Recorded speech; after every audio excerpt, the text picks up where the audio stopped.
சிறப்பாக பணிபுரிந்த காவல்துறையினரை மாவட்ட காவல் கண்காணிப்பாளர் அவர்கள் சான்றிதழ் வழங்கி பாராட்டினார்கள். அரியலூர் மாவட்ட காவல் அலுவலகத்தில் 18/12/2025 அன்று மாவட்ட காவல் கண்காணிப்பாளர் திரு விஸ்வேஸ் பா சாஸ்திரி IPS அவர்கள் தலைமையில் மாதாந்திர குற்ற கலந்தாய்வு கூட்டம் நடைபெற்றது. முன்னதாக அரியலூர் மாவட்ட காவல் கண்காணிப்பாளர் அவர்கள் மாவட்ட காவல் அலுவலகத்தில் காவல் வாகனங்களை ஆய்வு செய்தார்கள். இதனைத் தொடர்ந்து நடைபெற்ற மாதாந்திர குற்ற கலந்தாய்வு கூட்டத்தில் மாவட்ட கூடுதல் காவல் கண்காணிப்பாளர்கள் திரு முத்து தமிழ்ச்செல்வன் முன்னிலை வகித்தார்கள். இக்கூட்டத்தில் அரியலூர் மற்றும் ஜெயங்கொண்டாம் உட்கோட்டம் மற்றும் சிறப்பு பிரிவு துணை காவல் கண்காணிப்பாளர்கள், காவல் ஆய்வாளர்கள் மற்றும் உதவி ஆய்வாளர்கள் கலந்து கொண்டார்கள்.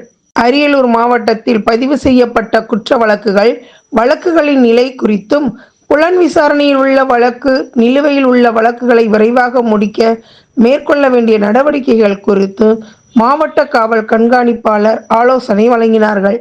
அதன் பின்னர் அரியலூர் மாவட்டத்தில் கடந்த மாதத்தில் சிறப்பாக பணிபுரிந்த 34 காவல்துறையினருக்கு அரியலூர் மாவட்ட காவல் கண்காணிப்பாளர் திரு விஸ்வேஸ் பா சாஸ்திரி IPS அவர்கள் பாராட்டு சான்றிதழ் வழங்கி பாராட்டினார்கள்.